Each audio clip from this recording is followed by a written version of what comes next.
咧叫做咧安全下受騙。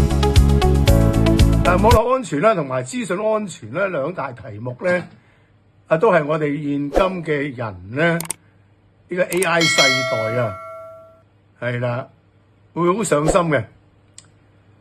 咁我哋時時都因為咧行個方便咧，而咧往往咧會係自我疏忽，放低咗防備。由於係咁咧，就會引致到事後嘅好大嘅損失，包括係金錢同埋私隱方面。